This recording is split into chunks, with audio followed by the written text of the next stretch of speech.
Olá a todos, sejam muito bem-vindos. Simplesmente Gicovati, programa 06. Hoje um programa diferente, como vocês podem ver. Eu não estou no meu estúdio, mas eu não podia perder a oportunidade. Eu estou em St. Louis, no Missouri, e vou fazer uma entrevista com Laila Anderson, de 15 anos. A Laila foi uma pessoa que teve uma doença rara, uma criança, e que se tornou um caso aqui conhecido nos Estados Unidos inteiro, e eu queria dividir essa história com o Brasil.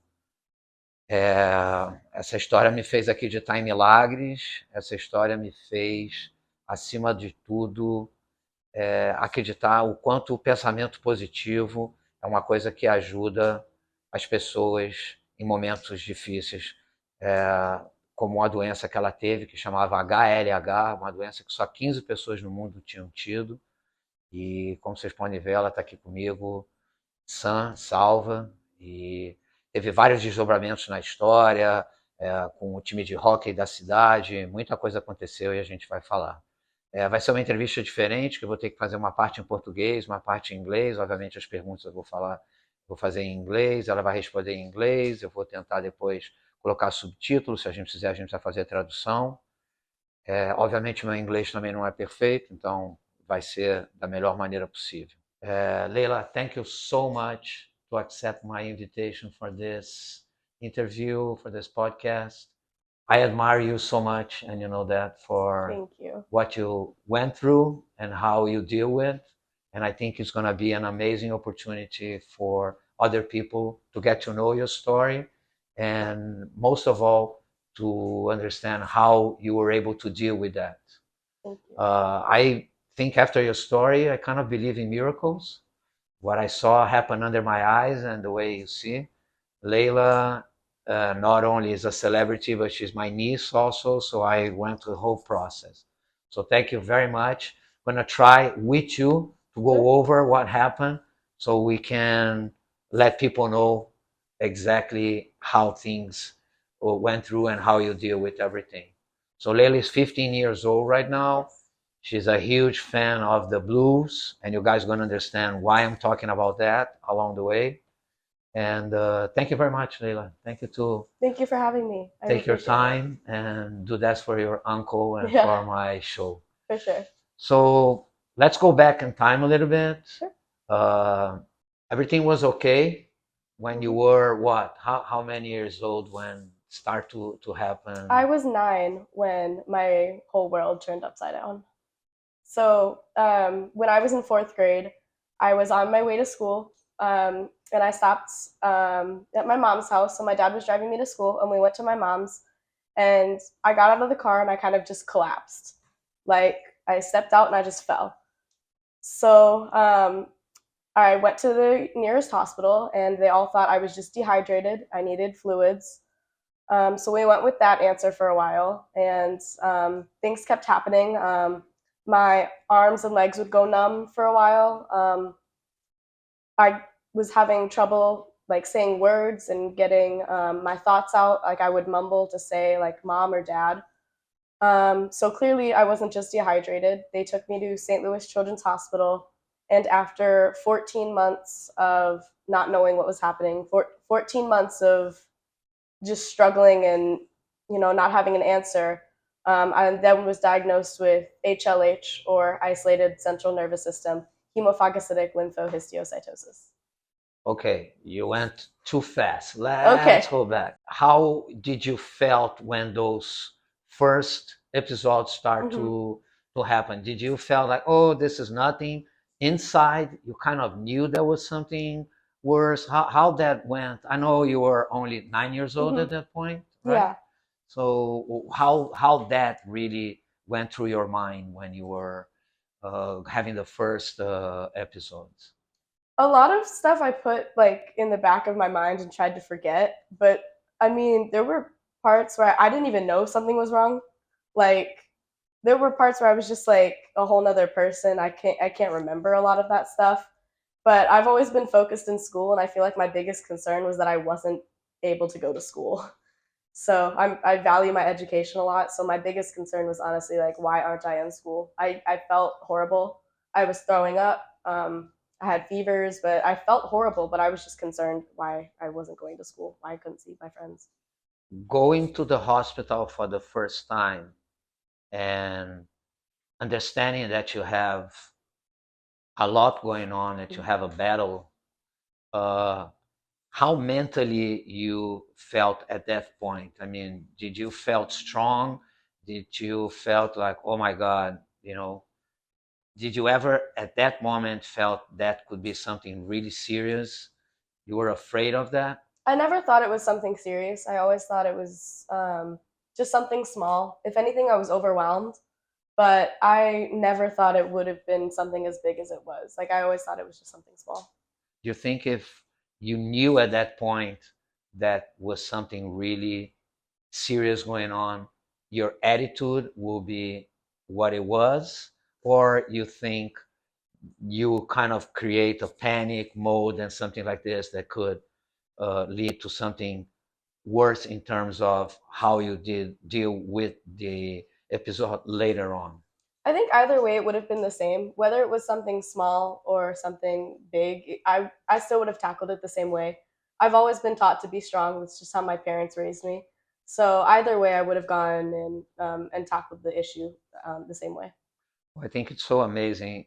I was, of course, following up everything, and we at some point start to understand that things were getting a little bit out of control in terms of not knowing what was going on. At this point, you were home, you were at the hospital. How was your daily routine, and how long it took you to really realize how severe was the case? It was back and forth for a while. I would go to the hospital. They would give me some diagnosis like dehydrated.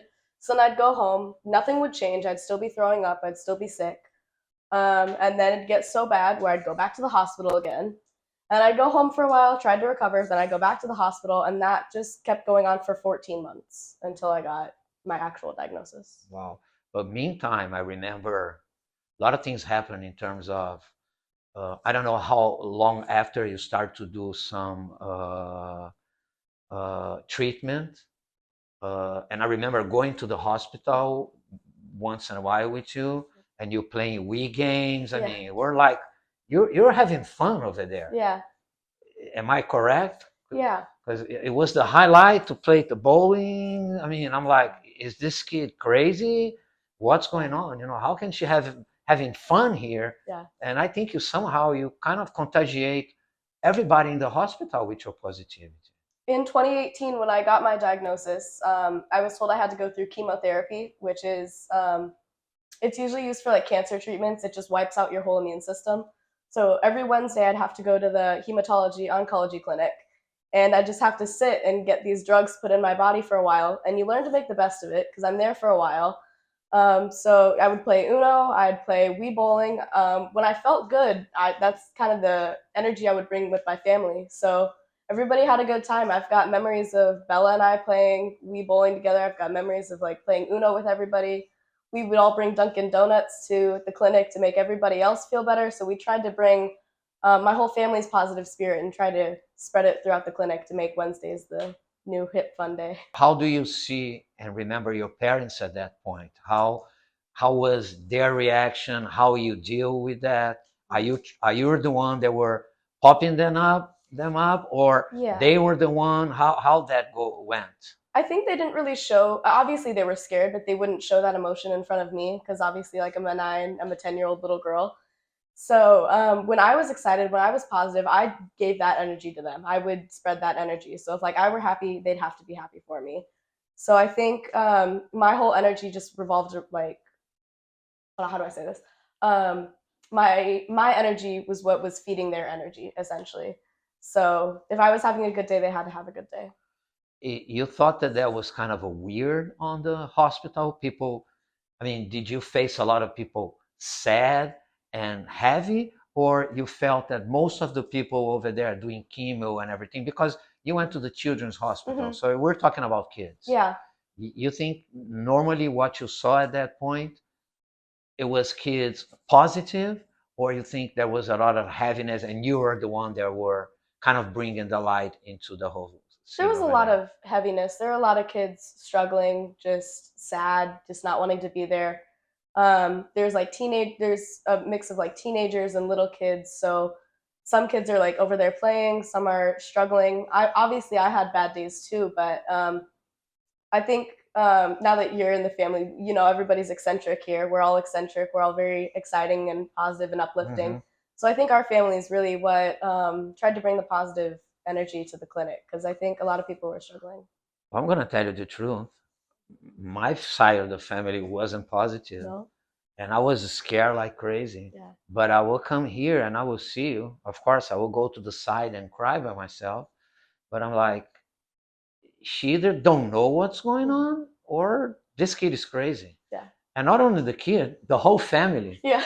Because I remember everybody, you know, after a while, I mean, I'm so thankful to be a part of this Yeah. family, you know, Peppa, Mimi, everybody bringing donuts to the hospital. It became like a routine. A lot of people kind of start to really admire Yeah. the whole thing, the way was going on. Mhm. So after all this chemo, after everything, all of a sudden, after 14 months, it came a diagnosis, right? Yes. How was that moment for you? It was a lot. I remember my mom, dad. I remember my mom, my dad, and I in there. I think Papa was in there too, but they told me the diagnosis of HLH, and they basically said, "All right, you need chemotherapy, you need a bone marrow transplant." That's kind of all they said. Being like a 9-year-old little girl, I didn't know much, but I had associated in my mind like chemotherapy with cancer. So I was like, "Do I have cancer?" And they're like, "No, no, no."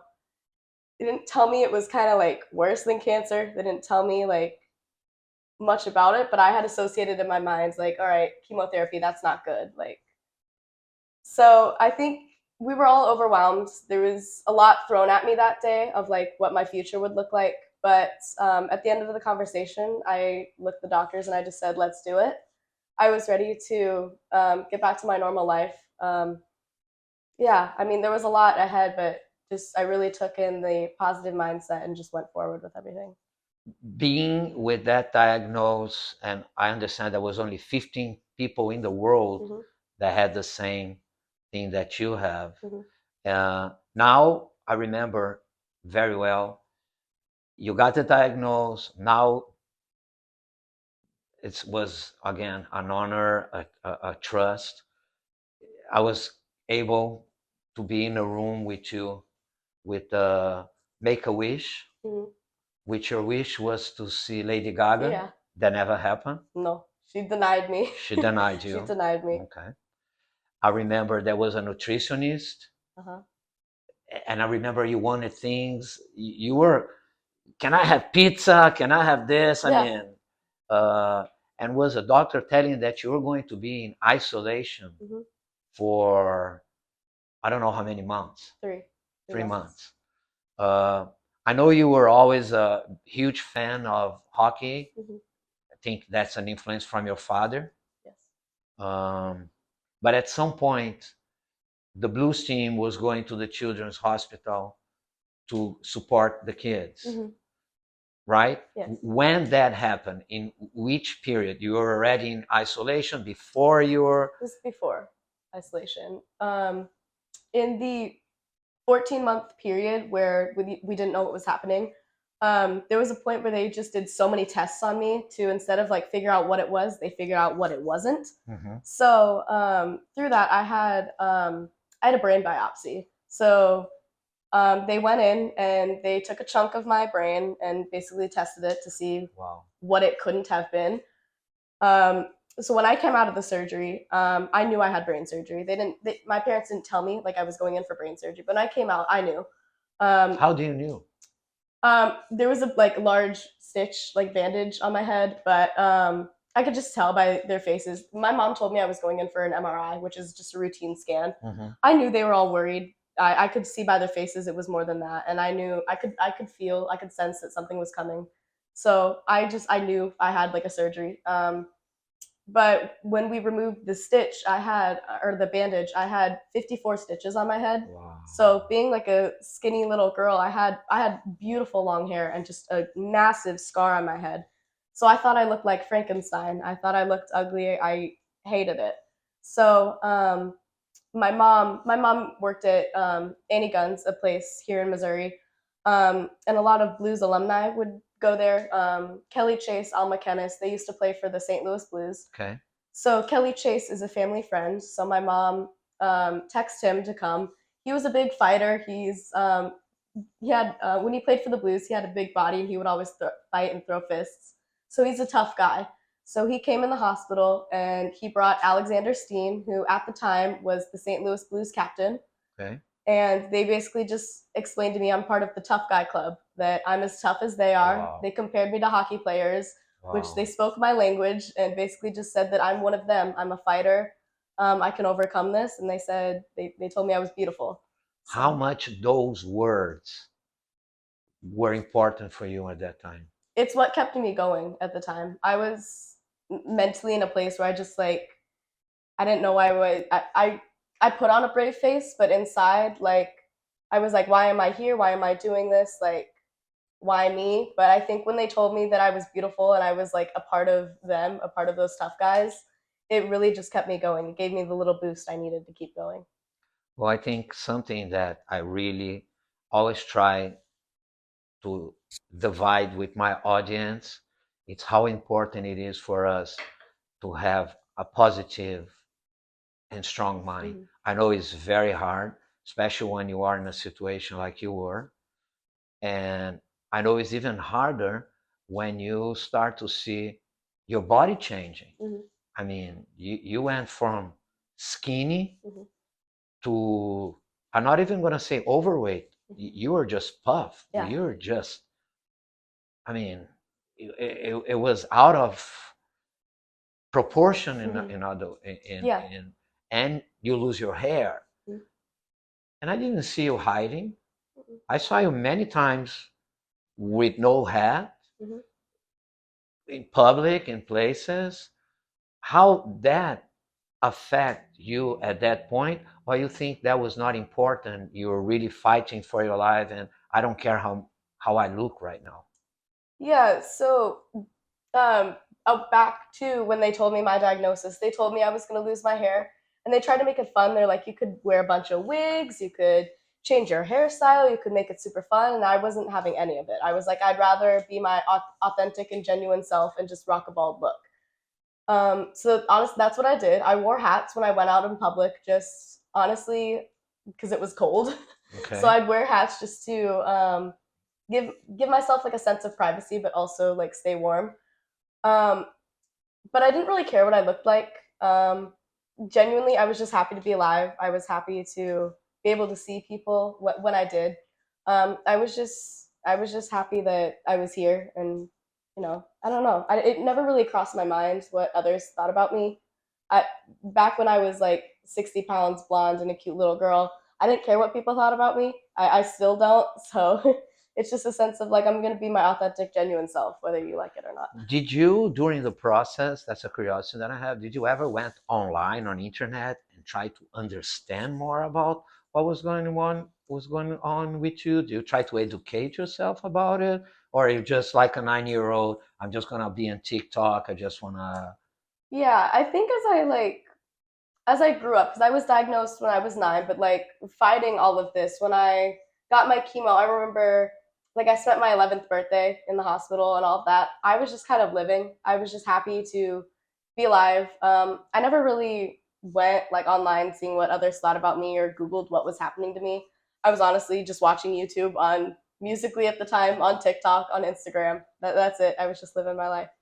Okay, so I think that's interesting because I think that also something that was in your benefit because it give you the hope and the sureness that you are going to be okay without really mess up with so many informations. One of the things that, in my opinion, and I like to do a parallel with what is going on right now. is that, I mean, you maintain yourself in a good mental health, and even though that you said that you question why me, I never saw you really complaining too much.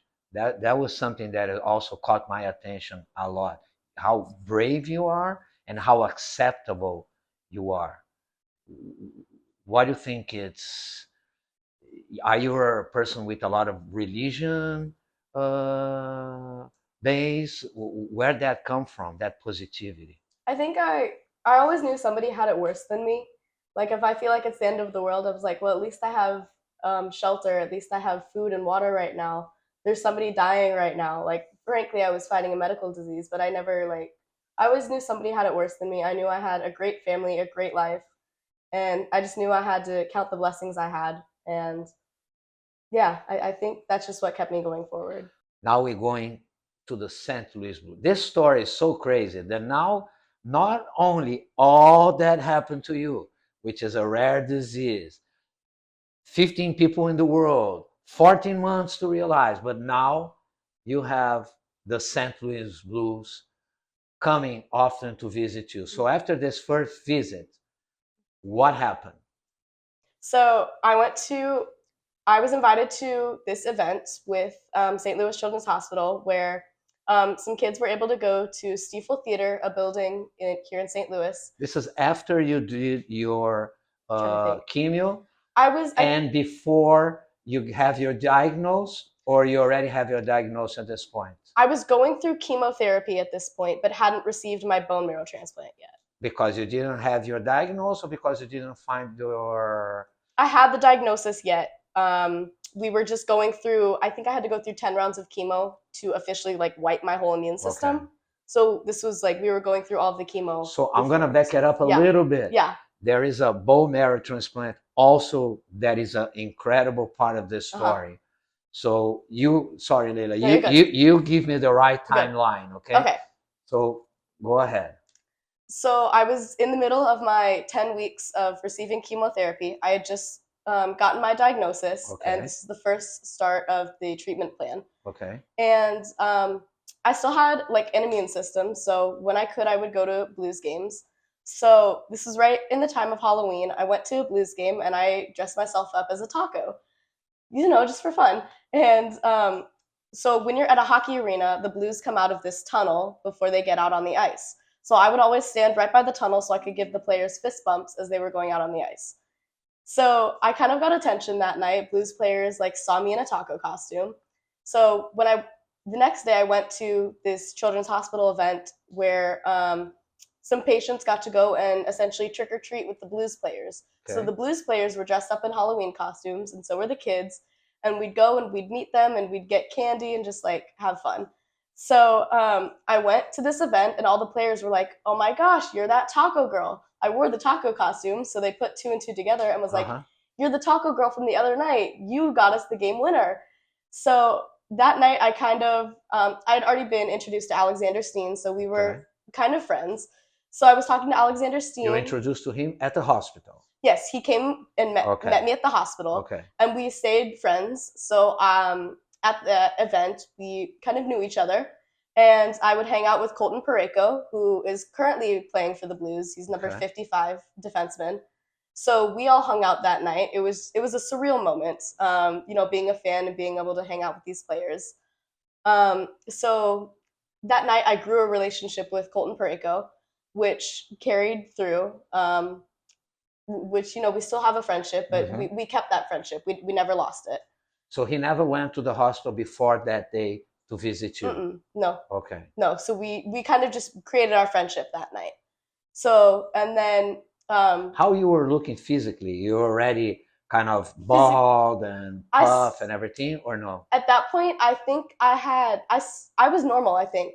Okay. I was starting to gain weight from the steroids and from the treatment, but I still had my blonde hair. I was still... Okay. Yeah, it was early. Okay.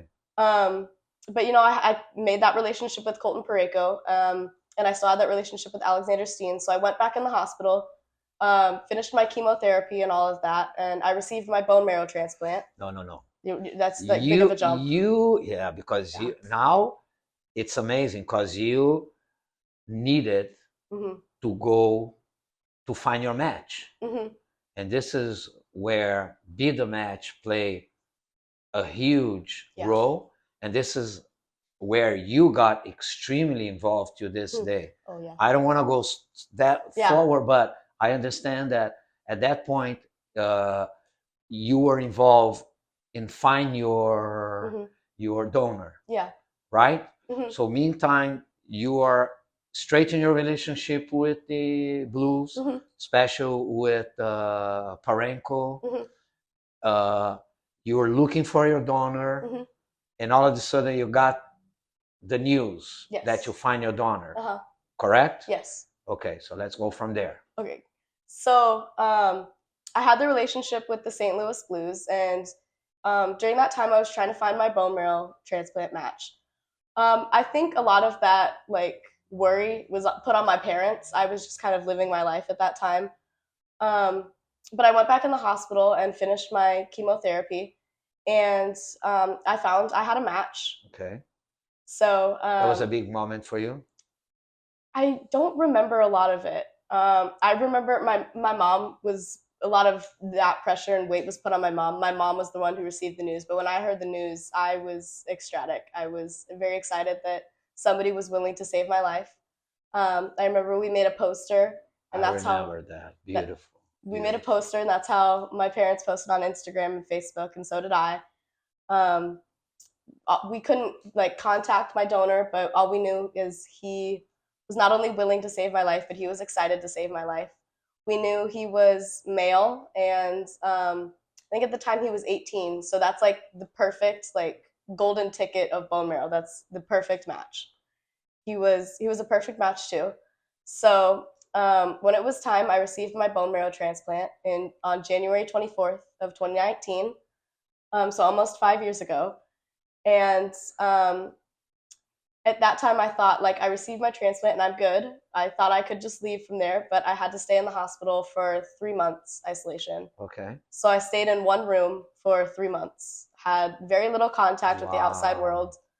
That was Only hard or not that much? it was very hard. There were I would make the best of it. Again, I had like my positive attitude, but there was a lot I missed. I couldn't see my friends. There were only 3 people allowed in the room at a time, so I was just surrounded by doctors, nurses, and my parents, which of course being like an 11-year-old girl, I just wanted to like see my friends. I couldn't go to school.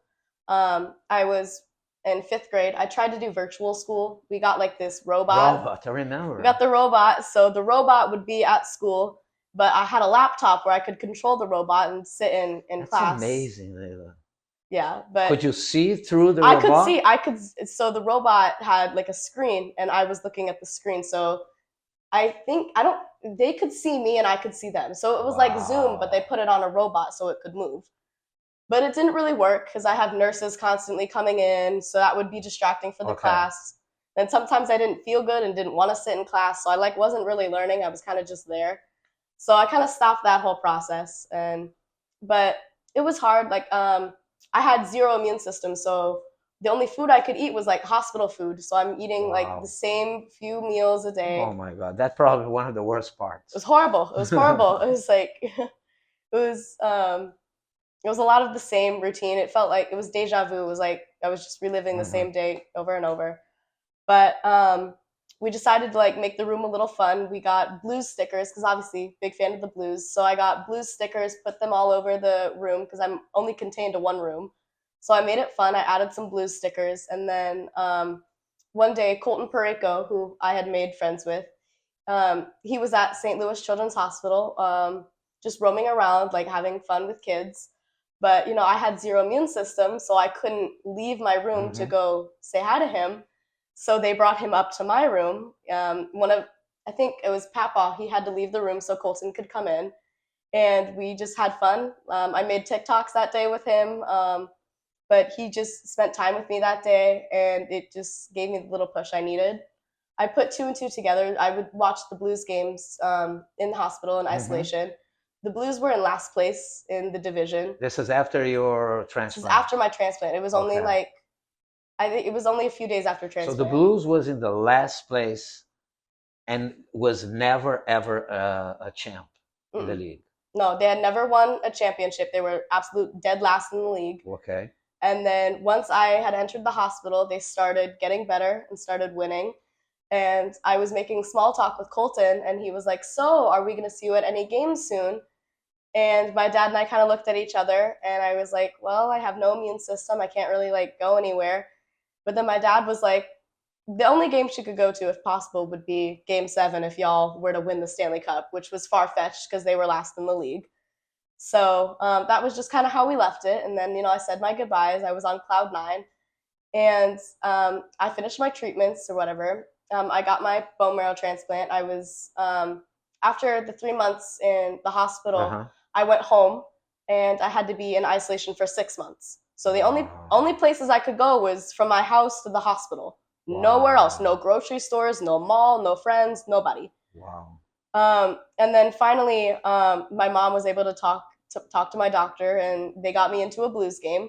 Which, I mean, I couldn't go out in public with everybody. I sat in a suite. I had masks. I had gloves. Everything was wiped But down. this is how long after you went home, and how Hmm. was the Blues at that point? Is the Blues still in the last place, or the Blues start to get better once you got At better? this point, so I remember my parents, or my mom and one of her friends, had gone to a game a few days before. They won. No, let me get the timeline straight. Hold up. Okay, so when I went to the game, it was still regular season. They weren't in the playoffs yet, but they were doing fairly well.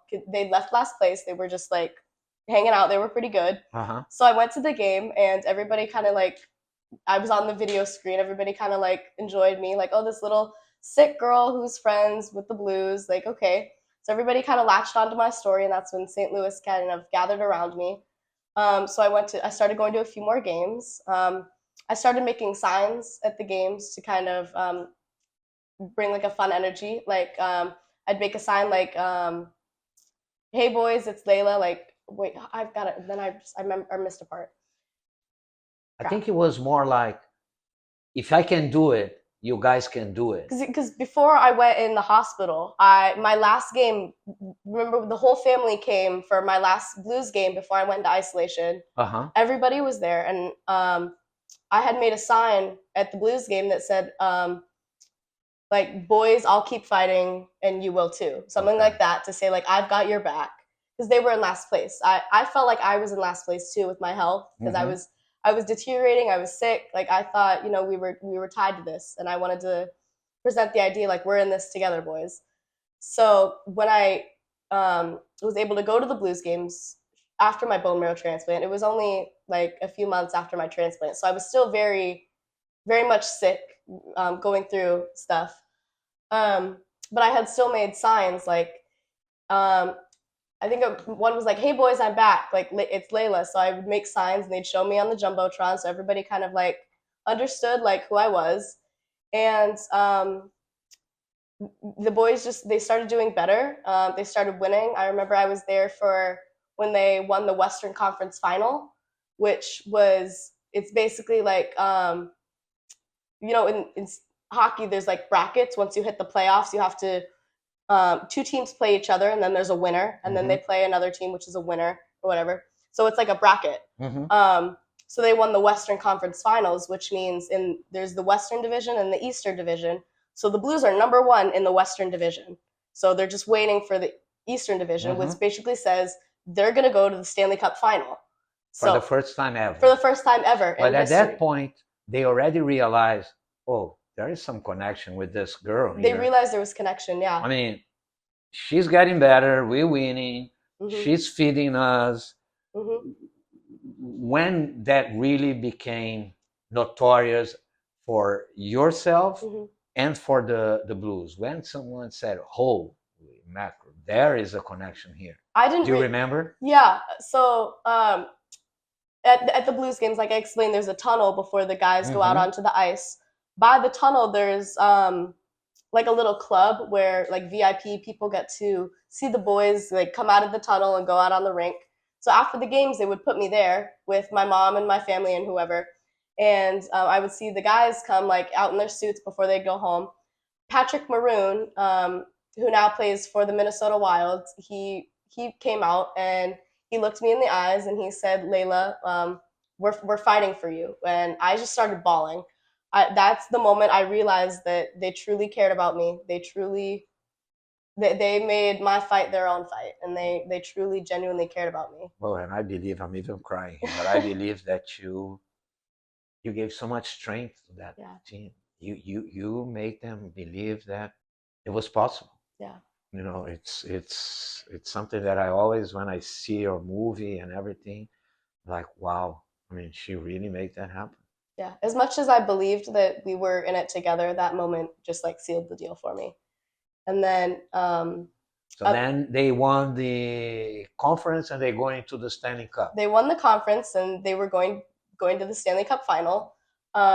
We had there's in the match it's best of 7 games, so they'd play each other or whatever. I went game 6 was in St. Louis where we played the Boston Bruins for the final bracket. So Boston had won 3 games and the Blues had won 2 games. So Boston could have sealed the deal in Missouri and won the cup. I went to that game and the Blues won, so it was 3-3, and they were going to Boston for the final. So like either way, there would have been a winner that night.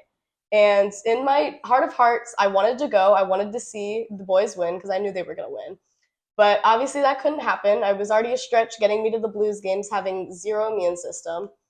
But I was with my mom, and we were driving to my dad's house, and we stopped at Starbucks. And my mom just like put me on a curb. We were just sitting on a curb literally in a drive-through.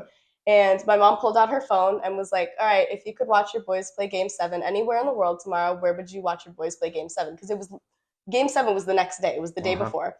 And I was like, "Well, duh, Boston." And she's like, "The doctor said it was okay. You can go." And I just started bawling. I couldn't believe it. I was like, How? There's no way. You're lying. There's no way, because it was like it's not one person's decision. It's a whole team.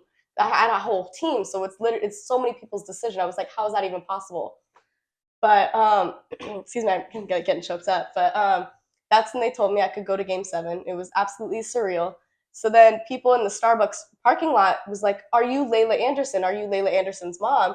And we're like, and my mom's like, "Yeah, we just told her she gets to go to Game 7 tomorrow." So they start crying, and then the car behind them starts crying, and it was just a whole surreal it became moment. Viral. The video went huge. The Blues posted it. I think the NHL posted it. The video went viral.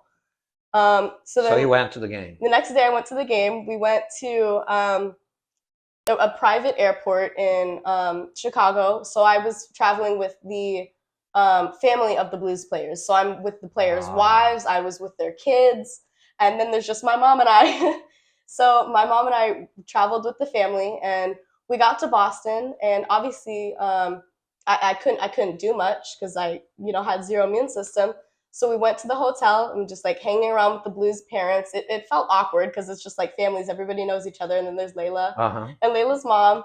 But we went to the game, and I was put in a suite. I was with the St. Louis Blues alumni, so people who had played for the Blues in the past. Okay. So I was with Kelly Chase. I was with Al McKennis. I was with a bunch of people who I had known before. So we were all watching the game. Everybody's having a good time. I'm over here like on the edge, watching as closely as I can. It was just an absolutely surreal moment. And the Blues won that night. Wow, they won that night? They won that night. They won the Stanley Cup. So after my chemotherapy, my bones they still are. They're very fragile. So it's easy for me to break bones and to get hurt. At the time, I was in a boot. I had fractured my foot. And everybody's like waiting to go out on the ice to celebrate with the boys, and we're all waiting for an elevator. And I was like, "We just won the Stanley Cup, let's go." So we all just walked down the stairs. Everybody's following me. So we made it to the ice, and it was surreal. It was like a dream. I remember you kissing the Stanley Cup. Kissing the Stanley Cup. And we were in an airport traveling to Brazil, and we are watching on the TV. And we couldn't believe. Yeah. Now you won the Stanley Cup.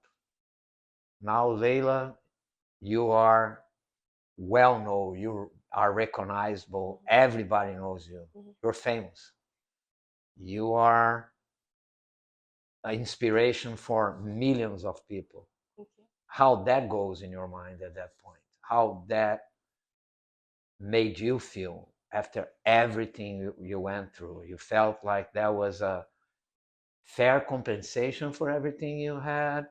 You were humble about that. How that goes in your life at that moment. I was very humble. I always knew that like if my story were to help one other person, then I've done my job. I was always put in the public eye with the St. Louis Blues, so I knew that like my people had known my story, and I'd always hoped that it helped somebody else. Like if I went through a very hard battle, and I knew that it was for that I was fighting for a reason. I knew I was placed the battle I was because I could handle it. Mm-hmm. I believe that. Like it was given to me for a reason. So I knew that if I were to help one other person, it would have all been okay. So I was fine being put in the public eye. It never got to my head. I was always just I was happy to have so many people love and genuinely care about me, and it's what kept me going. So now you're kiss the Stanley Cup, and one day two players knocking your door. One was Parenko, Mm-hmm. and bringing you some very special gift. What was Mm-hmm. that? It was crazy. They came to my door. It was Colton Parayko and Alexander Steen, who Alexander came to the hospital, and you know Uh-huh. I had a connection with those two. They came to the hospital, and I saw Alexander holding a box, and I kind of had a slight idea, but I was like, "There's no way," so I just like threw that out. But he started talking, and he was like, "So you're obviously a part of the St. Louis Blues organization. We couldn't have one without you." And he pulled out the Stanley Cup ring, which when you win the Stanley Cup, all the players get a ring to wear. It has so much meaning. Like every part of it has value, and it has like important. It all like means something. So they said like as the Blues organization, we'd like to give you your own ring, and I was flabbergasted. I couldn't believe it, and I have the same ring that the players have. And Alexander Colton started showing me the meaning. Like there's an X amount of diamonds for an X amount of like games or whatever, and they showed me the inside of the ring, which it shows the teams that they beat and the scores, and then on the band of the players' rings and my ring was my name Wow. engraved in the ring. So You're going to have a museum in the future. I mean, do you kept all those memories, yeah, all those things? yeah, Because I mean, it's the value in US dollars is huge, but the emotional value, I believe it's, yeah. you know, you cannot even explain. It's crazy. It's like the guest room at my mom's house is like a museum. Oh, I would love It's to go and crazy. see. I Yeah, didn't see that. you have to. It's crazy. It's And now the last part that was emotion that was unique, I think, was the moment that you were able to meet your donor. That was, I think, something unbelievable. Tell me a little bit about that day, and tell me a little bit about your relationship with your donor, how that all kind of wrap up on on the end. yeah. Leading up to the day, I was very excited but also anxious because I was like, what do you say to the person who so selflessly Yeah, just like saved your life? Like, thank you isn't enough. Um, but the moment I met Kenton, that's my donor's name, Canton. Kenton. Okay. It was insane. It was crazy. He's such a great person. Um, I learned so much about him. It turns out he lived in Kansas City, which I'm in Missouri, St. Louis. So he's only a couple hours away. Out of Wow. anywhere in the world, how is he just right next door? Um, but just like learning about his family and getting to talk to his mom and his dad, he had his own story on why he donated his bone marrow. His dad was going through a lot with his health physically, and he didn't want anybody else, any other person's family, to have to go through what his family did. So hearing his story and his side of why he donated and why he did what he did was crazy and insane. But Kenton he's a part of our family. Absolutely. We introduced him to our big crazy family, and he fit in right. He's perfect. He's a bit like shy, and he's kind of introverted, but with our extroverted family, he just loves everybody. He's a part of us. I love talking to him. That day was such an special day. I'm really, really amazed with his generosity, Mhm. with his family. Mhm. And do you have any idea how much, after your story, impact other people to uh, get involved and to try to swab and to try to also be a part of that, chain of trying to save people alive? Do you know if your story did impact in terms of more Mhm. people, create the awareness? How do you see that? Well, I'll talk about two things briefly. Number one, I have a following on Instagram. So every once in a while, I'll get people like DMing me. I'll never forget, I had one lady reach out to me and was like, it was her mom's like 80th birthday, and her mom just loved me. She followed along with my story, and all she wanted for her birthday was a video from Laila Anderson. So I made a video for her mom, and I ended up like talking to her on the phone, and she was just amazed. She just loved my story. She felt like she was along for the ride, and she was going through her own battle physically with her health, and was like, that video that I made for her is what kept her going. And I was like, that's just amazing. It's Well, it's crazy. so powerful, and I'm so proud of you, Leila, Thank you. because after everything you went through, Mm-hmm. you now dedicate a lot of time Thank you. still for the cause. Thank you. Tell me a little bit what you've been doing lately with the Be the Match. And one of the main intentions of this Mm-hmm. opportunity to talk to you is also to create the awareness in Brazil and in Mm-hmm. other countries that will Yeah. be seen, uh, about how easy and important it is to be a part of that database. So, which causes you are right now involved at this point? I'm always a part of Be the Match, which got the bone marrow donor that saved my life. Okay. St. Louis Children's Hospital, which Okay. treated me and um, did all the medical stuff. And then Ronald McDonald House. Colton Pareko was prior an ambassador for Ronald McDonald House, but it's basically a place where, let's say, somebody from China came to St. Louis Children's Hospital to get treatment. It's a place where they can stay. It's right by the hospital, but it's like a home away from home. I was grateful where I never had to stay at the Ronald McDonald House, but they just do so much for families and for friends who are near and dear to my heart, where I just feel the need to give back. And how do you do that? How, if people are watching right now and say, you know what, I want to help, Mm-hmm. what kind of actions you do? You help them to raise money, you go to visit people Yeah. physically, what you do? Sometimes I will start like a campaign, or I will collect donations through some way. Like a while ago, I made T-shirts, and I sold the T-shirts and took in the profits and donated it to Be the Match. Okay. Sometimes if they host like golf tournaments, I'll be a part of the golf tournament and just be a part of raising money. Sometimes I'll visit kids at the hospital. Every year for Christmas, I'll bring in gift cards to the hematology oncology clinic. For older kids, every time you finish your treatment, you get a gift card, which kind of lightens the mood. So I'll do the same for other kids and bring in gift cards for like Dairy Queen, Chipotle.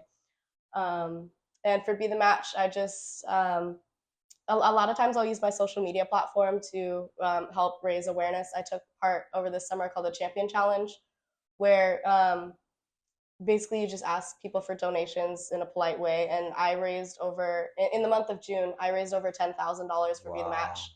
Amazing, And Leila. I received like an award, I received like a trophy, but it's just little things like that. Like it's not a lot, but it's just whatever you can do to You help received people. many awards, right? Mm-hmm. And I don't even remember. One was related to sports. There was a Yes, big one. the Musial Awards.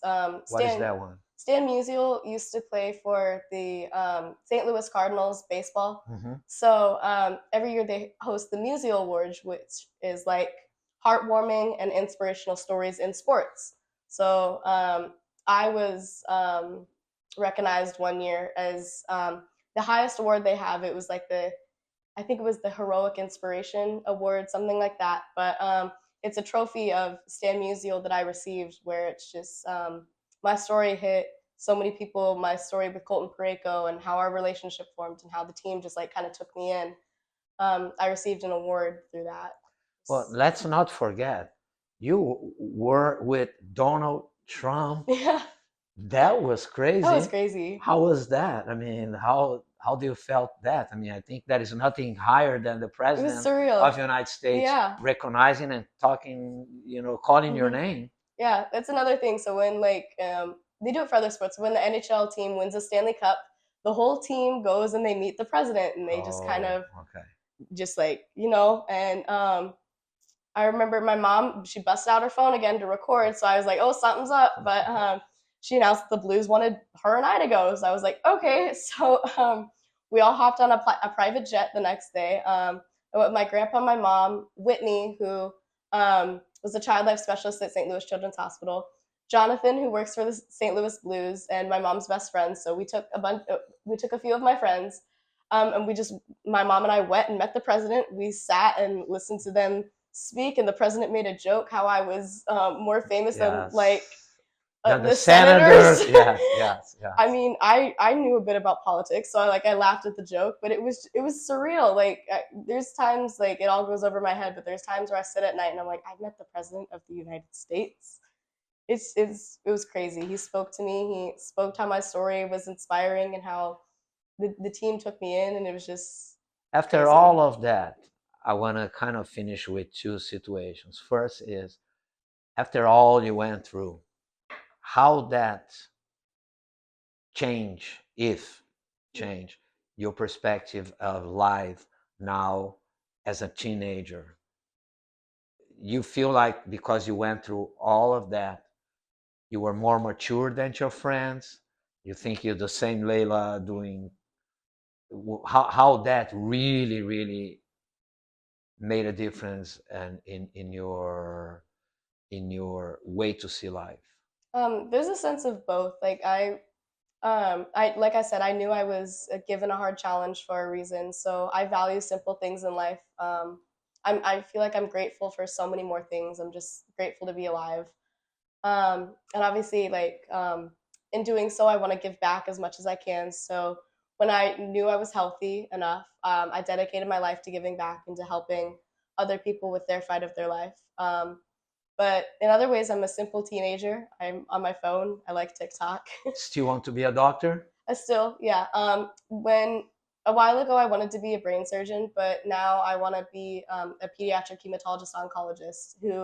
I want to be a nurse in that. So they're basically the people who work in the clinic and help you with your chemotherapy, and I think the official term is the study of blood cancers and blood disorders. So I want to be a nurse in that, and the big dream is to full circle moment and work back at St. Louis Children's Hospital and give back to the place that saved my life. And nobody will have more knowledge of how they feel and how can you help. I'm so appreciative that you give me that opportunity. We will tell your story in Brazil. A lot of people will definitely want to know more. I will have the link of your film. I will have your TikTok. We will have many ways for people to contact you. I would love to have you in Brazil one day. For sure. To really be able to speak and influence positive the people. Thank you so much. Thank you. Thank you, Lily. Love you.